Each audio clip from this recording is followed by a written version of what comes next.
Well, greetings everyone. This is Christopher McClellan, the presenter for Healing Ties 2.0 on UK Health Radio, the world's number one talk health radio. And as you know, we are featuring some new shows during this time slot. And today, I am thrilled to introduce you to my good friend, Elizabeth Miller.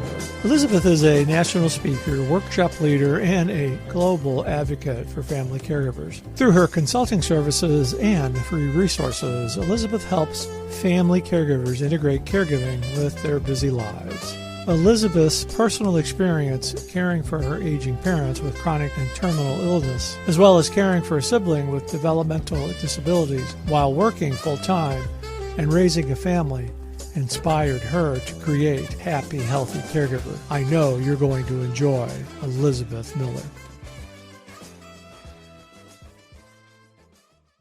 It's okay to think of yourself first. Like, if you don't do that, you're going to get sick and hit the wall. Then who's going to take care of them? It's like, we got to stop the stigma of, I'm being selfish. In today's Caregiver Spotlight episode, I'm featuring Suzanne White. Suzanne is the founder of Caregiver Warrior. She cared for her parents, and this caregiving adventure changed her life. She blogs about this journey on her website, caregiverwarrior.com, and she shares her experience, strength, and hope with others so that they too may survive caregiving with grace and empowerment. In this episode, we go deeper into talking about emotional self-care, including being vulnerable, coping with anxiety, and modifying our behaviors in the spirit of self-improvement. You'll also learn about what to expect in Suzanne's new book on our favorite topic, self-care for caregivers. Enjoy the show. Hi, Suzanne. Welcome to the Happy, Healthy Caregiver podcast. Yay! Elizabeth, how are you? We're back, I feel like we should say. So you have a very interesting spot because you are my first repeat guest. Woohoo! I know. Wow. I'm honored. That's like a big thing. Well, it's exciting, and you're also one of my favorite people in this space, if I'm being honest. So, some of you who are listening, we have a carepreneurs group that Suzanne's a part of, that I'm a part of, and some other folks, Deb Hallisey, who's been on the podcast, Teresa Wilbanks, and Jessica Sema. So we all share caregiving ideas because we believe in a mindset of abundance and helping family caregivers through this journey together. So we're stronger together. And so Suzanne, yes, and I do, it is a good spot to be in, to come on to the second time.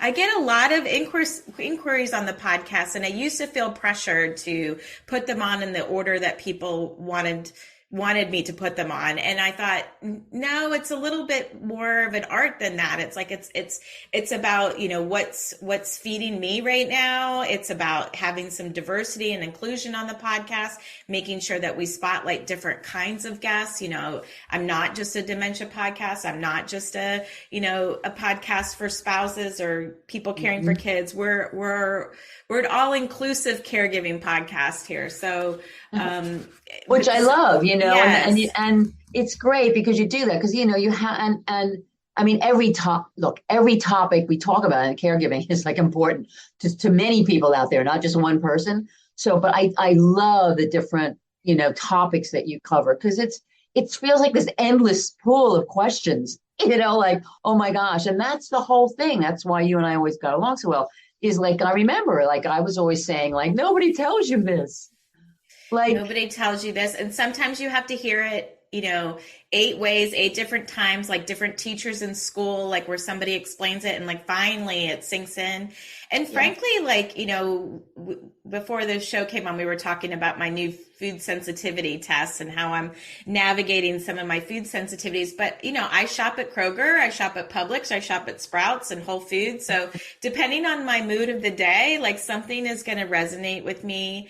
And give me choices. So variety is the spice of life. So while the Caregiver Warrior and Happy Healthy Caregiver and sustainable caregiving and all of these folks, we all are, a lot of us are talking about self-care.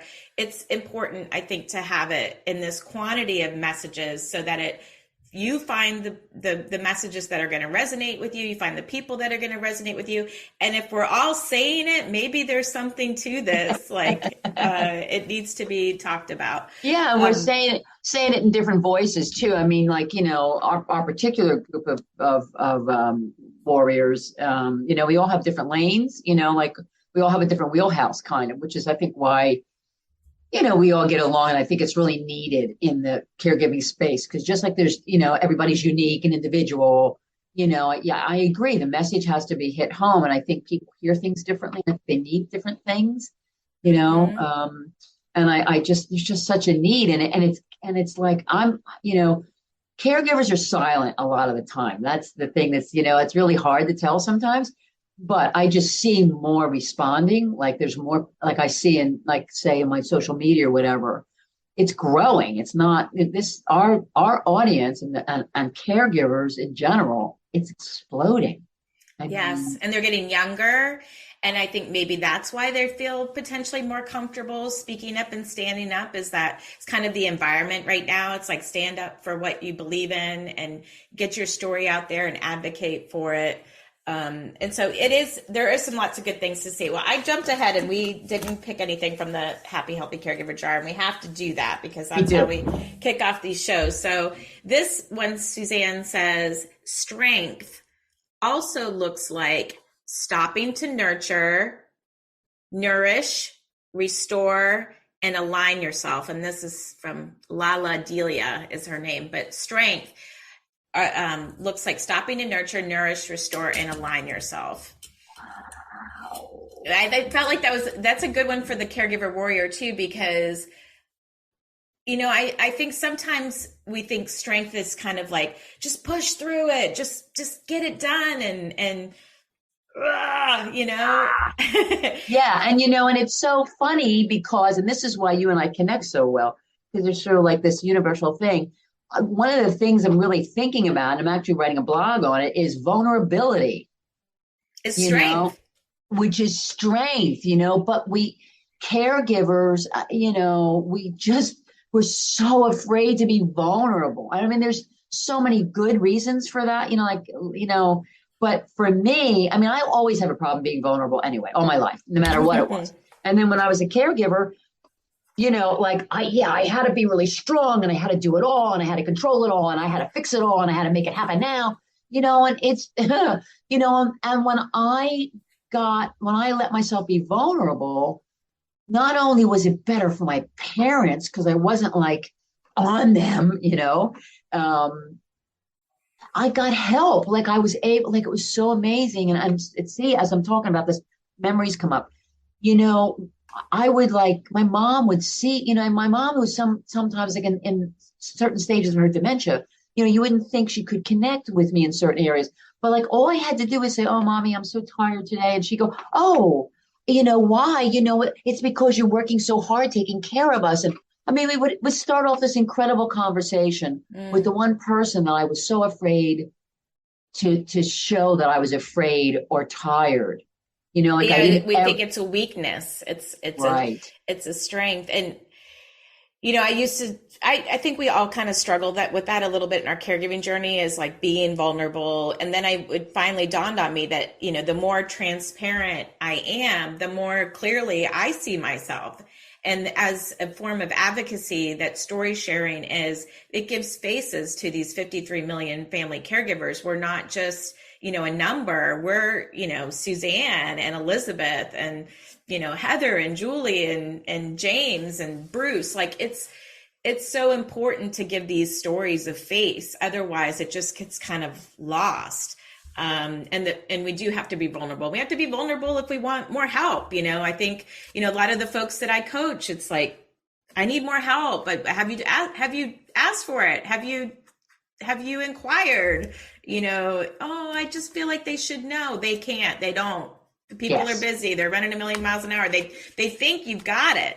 Yeah, because that's what you're presenting to them. You know what I mean? And of course, you know, they can't read your mind. I mean, you know, like, gee, you know, people can't read your mind. Isn't that amazing?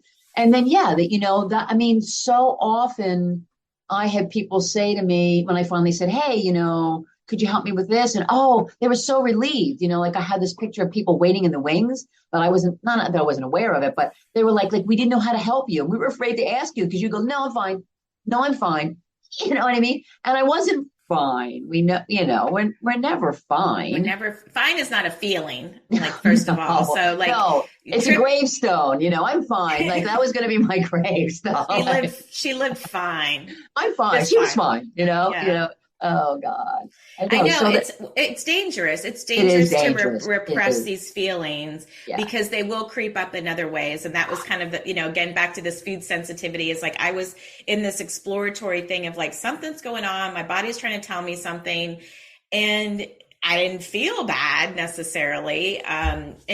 And you can, I think, go through your life like that in caregiving where you're just kind of going on to the next task. And I remember even saying something to my sister when she was caregiving for my mom, and she admitted, she said, I like to be productive and just to keep doing. I feel like if I stop and reflect, I'm just going to unravel. Right. And then what happens? Like, I'm afraid of that.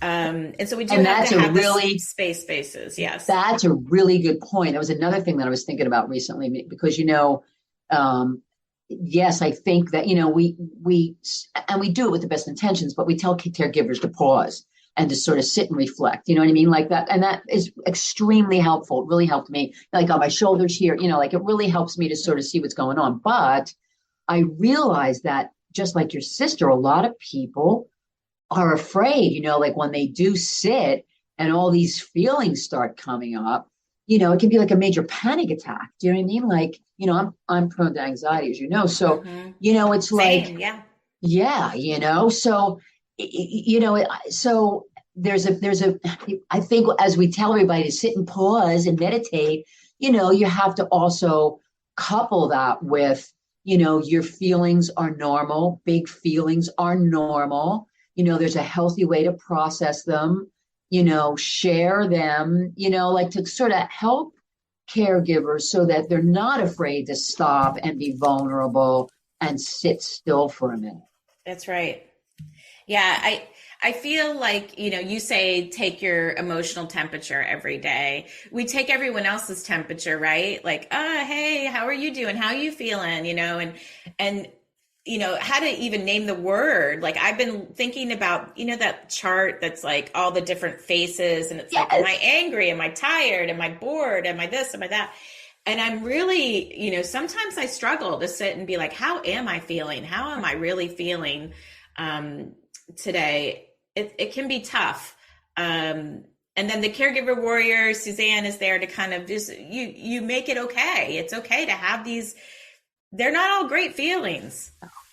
No, quite often they're not great feelings, but yeah, it is okay. And I, the only reason I keep driving that home because it wasn't okay for me, like all my life, like what do you mean by that? Like, did someone say something to you? Did they? Well, I think that, we weren't allowed to get angry. We weren't allowed to, we didn't talk about feelings a lot. I think some of that was generational. I think my parents were of the greatest generation, and I think very stoic and World War II hero, stuff like that. So and just to make sure we were safe, so I lived in a house where people got angry, but it wasn't processed properly. My mom got really angry a lot, so it wasn't really processed, and we couldn't get angry as kids. So I think I was sort of told or taught or came up with the fact that I had to sort of stuff my feelings and it wasn't safe, and, I had to relearn that. And especially in caregiving, because there's an undercurrent of huge feelings that are running all the time, anger, like big ones, like anger and guilt. I mean, like, I'm picturing these asteroids like coming at us, like, oh my God, and they come up so, what I mean? And like trauma and like fear. I mean, it's just it's like a minefield. And I think you have to, anyway, for me, I had to learn that I wasn't going to die, if I sort of poked around and in my fear and my anger and my guilt, that it's okay to have those feelings. for some reason, caregivers really take on a burden of having to be perfect and, no mistakes and strong and tireless and, all this stuff. And it's done with love and good intentions, but it's impossible. I made so many mistakes.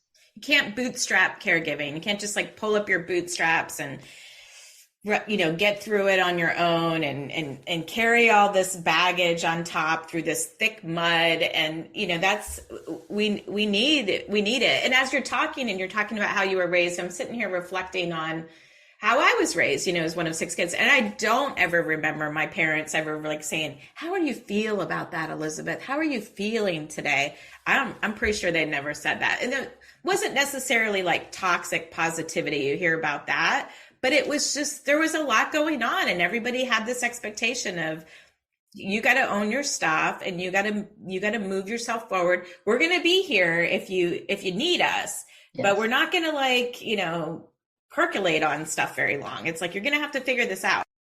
UK Health Radio, the station that makes you feel good.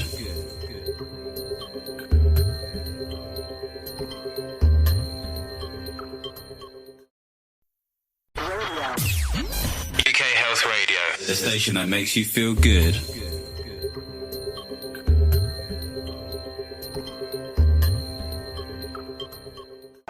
Yes. And I think, and it's like always the character defects or character survival mechanisms. I mean, that's good. I mean, you and I are business women and we're, we get on with it and no matter, even if working with anxiety, we get things done.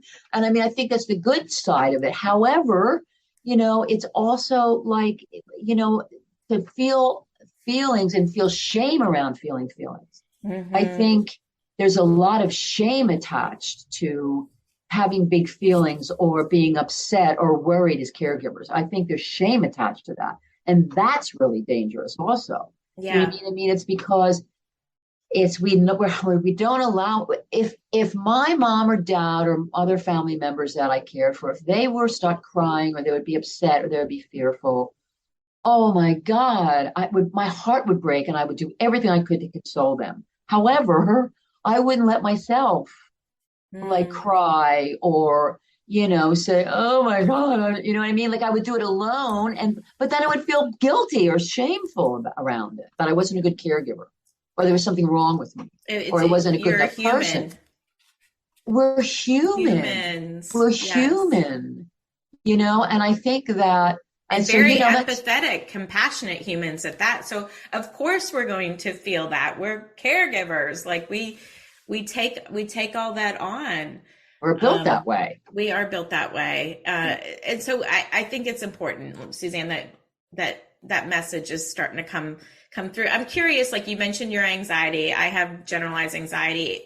What is your coping strategies? What when the things start bubbling up for you, what is the self-talk? What are the activities that you do to kind of diffuse? I laugh only because I have 50 of them. Well, it's good. You got a toolbox. I have a big toolbox, you know what I mean? Because, 49 of them aren't going to work, you know what I mean? So, and that's what people have to understand. Like people feel like they have to manage their anxiety. Like I admit, I know now, I'm always going to have it. It's one of my friends. It's going to be here. So I do everything from meditate to I'll do deep breathing. I'll do a double inhale. That sort of slows your heart down. I'll do, the 4 count breathing, which they do in the army, when you're, 4 in, 4, 4 in, hold, 4 out, I will try breathing exercises. I the basics for me are, which is why I was so interested in your diet, is when I'm eating right, when I'm getting enough sleep, when I'm doing things I love, as part of my day, that sort of sets me up so it's not as often. But if I get triggered, I got triggered yesterday, just on the silliest thing, but it's not silly. See? And there's the shame around it. It's not silly. Yeah. Something triggered me. Okay. So, and I had to do everything. I had to go take a walk. I had to exercise. I got a healthy drink. I started breathing. I started telling myself I'm safe. I'm a good person. It's going to be okay. I'm a survivor. I started that language. I started to meditate for a couple minutes. So, and it wasn't real pretty for a good part of the day. I think I burst into tears at one point. I shared it. Oh my gosh, I shared it. And, eventually I was able to sleep and it was going to be okay. And here's a new day. But I just, whatever gets you through the night, all right. You just gotta keep doing it. And it does pass. And I have to remind myself, as I'm sure you do, I've survived this before. Yes, that's a great point. Look at all these anxious moments I've had in my, decades of life. Like, you've gotten through these, you've survived them. They've informed how you move forward. You've learned new tools. You know what works. And sometimes it does take multiple things to do that. So I think that's a good point. Look at what you've already been through. Right. And, sometimes it doesn't work. Sometimes it's just a snarky, uncomfortable day or moment or whatever. I mean, I'm so much better than I used to be, but, and you will survive it, and you will find, it will add to your survival mechanisms, and I feel very grateful that I can remember that I survived this,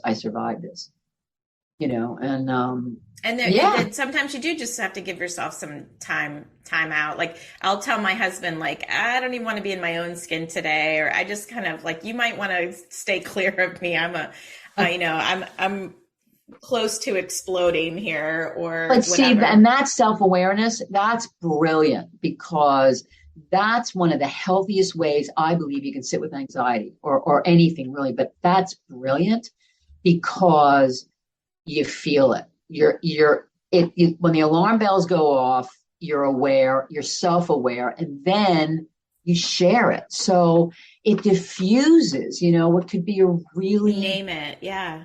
Yeah. If you name it, name it and name it out loud and share it, it can really stop. It can really prevent really uncomfortable moments in the relationships with yourself and other people. I agree. And with other women, I think sometimes too, it's like women, we look at other women and we think, oh gosh, they look like they have it all together. It's like, no, that's what we want you to see, on the outside, but there's real stuff happening in everybody's life. And maybe they're not ready to put it all out there on social media, or they're working through it themselves and processing it. And that's where the journaling and the quiet reflection and the meditation, like all of those things kind of help with the processing. And then we can kind of package it and say, hey, this was helpful to me. Maybe this will help you. And I appreciate that about you, that you put that out there. And you do talk about like how relief comes from all the self-awareness, the self-love, the self-care. Self-care gets kind of a bad rap lately. What are your thoughts on that?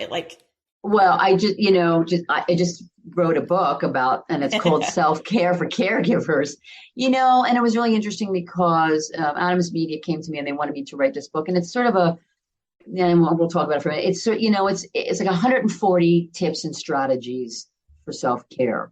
But more importantly for me, and it's in 4 areas. It's like, emotional, physical, soul, spirit, and the practical side of caregiving. And for me, there's actual tips of, do these breathing exercises, perhaps meditate, talk to your siblings, communicate more. It's, it's an easy read. You just pick it up. You can start anywhere. But for me, it's also a mindset. In other words, these put you sort of in a mindset of prioritizing yourself. And that's the big message for me. If it's okay to think of yourself first, like if you don't do that, you're going to get sick and hit the wall. Then who's going to take care of them? It's like, we've got to stop the stigma of I'm being selfish. No, because you're taking care of your own health and happiness. Like, I think that's one of the greatest gifts you can give yourself, your family, your society, your healthcare. Like, we're not going to have to pay for your society's not even have to pay for your future health, chronic concerns and stuff. Like, look at it on a bigger scale and step back and say, what a ripple effect your health and happiness has on every part of your life. Absolutely. And I was a better look, when you're rested and you grab a snack, or you take some quiet moments, you're a nicer caregiver, and a more resilient one. Like, I had so much more patience when I was doing things in my life that fulfilled me. I could be so much more patient with my parents. I mean, if I was constantly focused, and they were happier too, like, they want to be, why should I be snarky around them because I don't feel good or I'm tense? Like, tone of voice was really important for my mom. Like, I finally got that message. Respect. You must respect her. Respect and tone of voice. Like, I wish I had known that when I was a teenager with her. She really had anxiety. I think that was, with the dementia, was just a nightmare for her.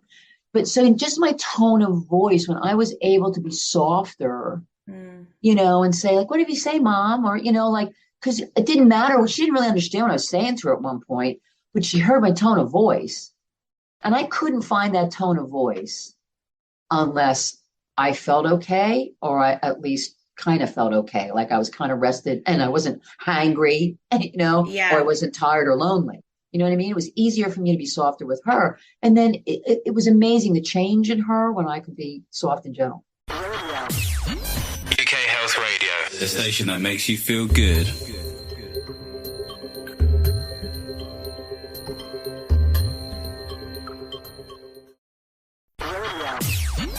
UK Health Radio, the station that makes you feel good.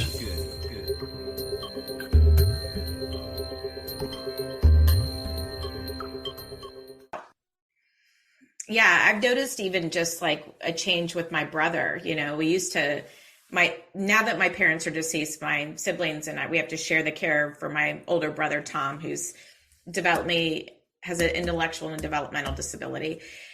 And, we used to just kind of like combat, like everything, pick what he was doing, what he was not doing, this and that. And now I've just like really started like asking him questions and listening about like things in his life and asking more about his hobbies. Tell me more about that. Like answering his phone call. There are times where there are inopportune times where he calls, and he calls repeatedly back to back. But if I can answer it, I will, because he's lonely, and he's just wants to kind of like see me make my salad at lunch or whatever it is. So he's, but it is how we can't control. And he's not perfect all the time. He's got a lot of behavioral things, and he's angry. He's a 59-year-old angry man because he's lived with these disabilities his whole life, and things haven't been easy for him. But he is, he does have a lot of joy in his life too. And we can help that, with the kids. And I've enjoyed like the nurturing the relationship with him. Like, that's wonderful. We can control our behavior. Sometimes he still gets combative and angry. That's what I started to say. And then I'm like, hey, Tom, maybe we should talk at another time. Like, I can see you've got, stuff going on that you need to kind of work out. And I'm not yelling at him. Like, before I'd be like, don't act this way. And then I'm turning into a person I don't want to see. So yeah, it's interesting. Maybe we're just maturing in our caregiving world. Well, we've been doing this a while. Yes, I agree. And I think we're learning. And I think, and see, and here's the thing, because I remember when I found, whatever you say, Mom, I remember when that flew out of my mouth once, and I was like, wow, that's, that was. Have it your way. Yeah. You're like, oh, okay, Mom, whatever you say. And I saw it, and bam, it was like immediate. She was like, oh, okay. And completely calmed down and left the room. And I thought, whoa. And I think because just like you, we're always looking. We want to find those kind of answers that are so simple, but so complicated. Like it was such an easy thing. And I use it for the rest of my caregiving with her. Like, whatever you say, Mom. And it worked every single time. And I thought, why didn't I think of that before? But I was looking for it. And because I was looking for it, whatever you believe in, it just came out of me. And I think that's what happens. I think we're on this journey to make it easier for those we love and for ourselves. And I love the phrase, we're just walking each other home. I mean, caregivers really want to do that. So I think you were looking for that with your brother. And I congratulate you on that, because, thank you. it's true though, you're actively looking. And I think caregivers, are hardwired to do that. So I think if we're looking and we become self-aware, we're going to stumble on good stuff. It's a lot of trial and error. So if we can find something and if we see the stuff that doesn't work, and I remember Teepa Snow talking about that, she's like, you keep managing a situation this way and you drive into the ditch. Like, at what point are you going to be like, I don't want to drive in that ditch anymore? Like, let me think of some other way. And I'm just curious, Suzanne, has like self-care has evolved for me since 2014, when I was on, started this journey back when I was doing 100 days of healthy on Instagram. I was very focused at the time on physical self-care, on eating right and exercising and sleeping. And it has evolved for me over the years. Has it evolved for you? It has in certain ways. I mean, I'm facing a lot of change right now in my life, probably more than I have in around 30 years. So it's really interesting, and it has evolved in that. Here's how it's evolved. It's evolved in that I can't find the answer right now. I don't know what the answer is. I can't find it, and I have more struggle days than I do like joyful days. So I'm really challenged right now. But what I have learned is that that's okay. Mm-hmm. In other words, I'm not going to die. All my life, I analyzed everything, and it just doesn't work. It's just not working anymore. So, and I don't have the answers, and I'm really challenged. But I think the difference for me is that the contest is over. The competition is over. Like, I don't have to win. There's no winning here. It's just, wow, try to find the happy place. I can't find it right now. But, I think the universe will help me, and it's okay. And I'm getting better with feeling that it's okay to not be okay. Yes, it definitely is.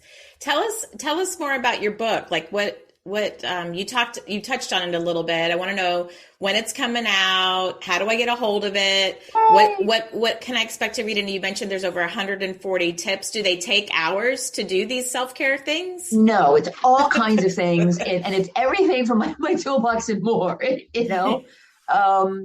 it's going to be great. It's coming out September 6th, which I'm really excited about. And you can go to my website, caregiverwarrior.com, and actually pre-order. You can do that through my website.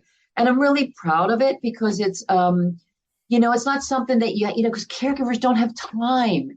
When can you sit down and read a book, so you can actually look it up and look at a page let me try this today, or let me try. So that's what I feel really good about, is that's 140 different kinds of strategies that you can pick up. And it's stuff that I just found that worked for me.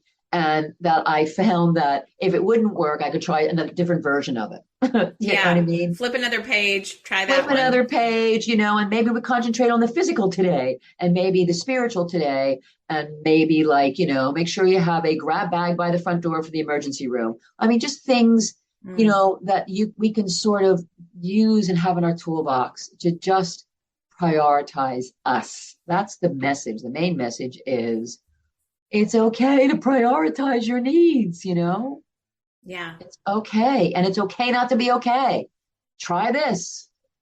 What are some things that you're excited about? Now that the book is kind of behind you, what's next for Caregiver Warrior and Suzanne? Other than, I'm sure you're marketing this book a lot, but yes, I'm trying to get it to, because you and I want to save one caregiver at a time, and that's really I know we all really mean that.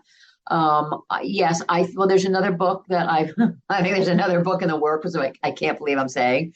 And I really want to take an opportunity to do more of this. I want to do more speaking I want to get out there. Now that we can get out there, I know you're starting to do a lot of the speaking, which is great because we can do it now. We can get out, and I want to be more hands-on with people. I want to see them, spend one-on-one time with them more, and just really, really get the word out that,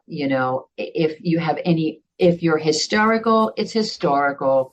So if you're bringing baggage to your caregiving, you got to be self-aware, and it's okay. It's okay to deal with all this stuff. I think that's the message that I'm starting to drill down on the message. So yeah. Good. I think that going back to the speaking part, like it is something that I think our world is ready to receive it more so maybe than when we started. What you mentioned, like we want to help one caregiver at a time, but what I like about the speaking thing too is like it's scalable. Like it's a way to get a group together and then have some connections form. Like a lot of the speaking that I do is with employee resource groups. And what I love about that is that they have support right at their fingertips as working family caregivers with their affinity or their employee resource groups that are for women or caregivers. Because that's a great way to, they get the resources, they get some information, but then it's those discussions at the water cooler, it's the little Slack messages that happen between work where somebody's going to get it and keep the conversation going. And that jazzes me up. Yeah, it's amazing because what are the stats of people who are working full-time jobs? Do we know? I think at one point I saw 60% of either the workforce are working family caregivers or 60% of the 53 million are working family caregivers. It's unbelievable. It's a lot. It's a lot, and I applaud companies that are doing this because I think it's just amazing, that they're supporting their workers because, they're going to get better employees, if they get support, everybody's going to really be taken care of. And I think that's extremely important. And I really want to get the message out that, especially like my wheelhouse is the emotional state you're in, like take your emotional temperature. I mean, I really, my caregiving my parents changed my life. And with all the therapy I've had, and I know I've spoken to you about this before, I'm sober 36 years, all the work I've done with that and recovery, which I'm so grateful and blessed. All of that was nothing compared to what I went through in taking care of my family members or if people take care of people that remind them of their family members, that emotional upheaval and change, and I mentioned this in the book quite often. It's that did more for me in my life and made me a better me, period. I had to bring my best self to the table. My parents weren't going to change. I had to. Yeah. So, I had to look at my behavior in my life, like big, I had to look at it and make whatever changes I could on whatever scale I could. Well, it's particularly when you're talking about like with addiction, like that's a coping mechanism that you had, that was a habit. And that's a huge thing to get your arms around. And we just kind of, mentioned, and I know you did talk more about that. So we'll link to episode 55. And you also talk about what it was like to care for a difficult person. Not everyone's lovely to take care of. Some people are just snotty people. And it's hard. It makes a hard job even harder. And so then you really got to like tap into joy someplace else and really. Well, yes. And if you work through it, this is another real message is if you work through it, wow, there is gold at the end of the rainbow. I mean, now you're like, where are they? Bring them my way. Bring them on, because it's a big lesson, and I broke through a lot of anger and resentment with my mom. I mean, I healed my relationship with my mom. Mm-hmm. I mean, I had such peace when she passed and, she told me on her deathbed that I was such a good girl. And I mean, it was unbelievable. So, if you can buck it up, and look at yourself and what you're doing and not really, it's amazing. It ain't easy. No. Cause I imagine like her behavior likely didn't change. That's not true. And I'll tell you. It did? It did. When my behavior changed and I got softer, she got softer. Okay. It's amazing. It's amazing. And I thought now she did have dementia, which is another complication perhaps, or another aspect of it all. But absolutely, when I got better and I got more balanced and I got more compassionate, she felt better and she mirrored me. I love that. See, there's hope. That gives people hope listening that are like, oh, maybe there's finally something that we can try. All right, Suzanne, this is your second time. I'm pretty sure we did the lightning round back then, but you did. The lightning round for this daily self-care journal. I don't know if I have the same prompts or different prompts, but which is an amazing journal, by the way. Everybody needs to have that on their bedside. Thank you. So here's the first one. It says, describe a moment in time where you took a leap of faith. How did it turn out? You might be doing that right now, I think. Yes, I'm doing it right now. I'm taking a huge leap of faith right now. In my really good moments, I'm like, wow, this is really good because I'm getting so much better in my life. But it's really painful. But I'm doing things differently, and that's how you grow, is by doing things differently. And my life has changed. And you can do it at any age.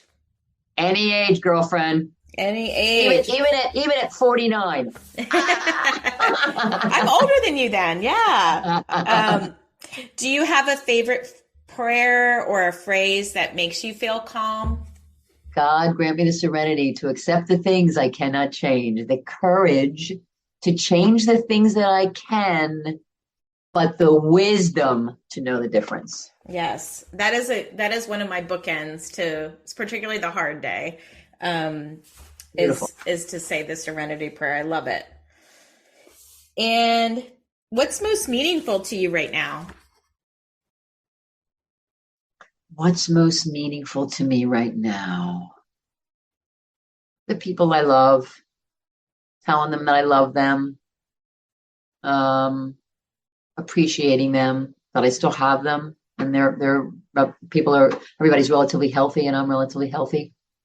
Those are big gratitude points these days.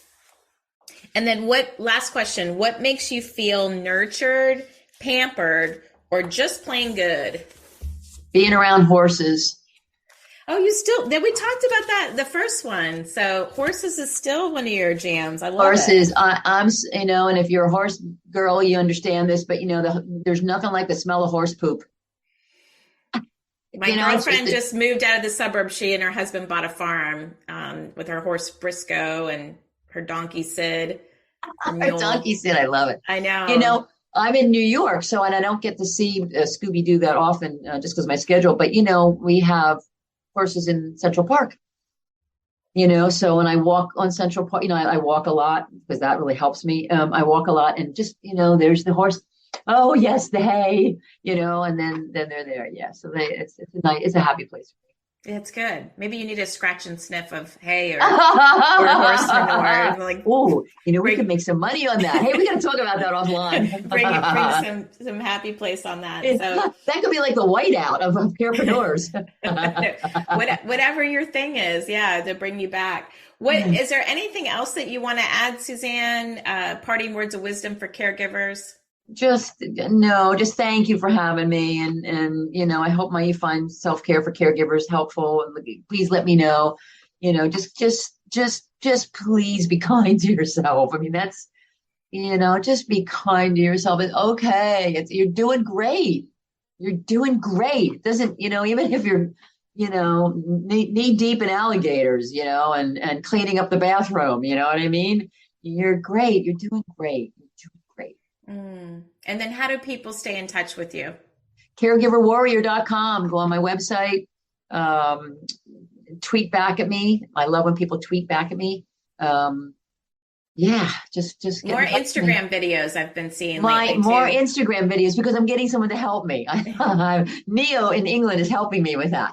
Awesome. She's great. Yeah, she's really great. They're great. Helping me. And It's I'm being another- good. Like, see, I'm doing reels, like I found a really good filter. No, and it's so good. I mean, it's like just your warrior tips of the day, your weapon of the day.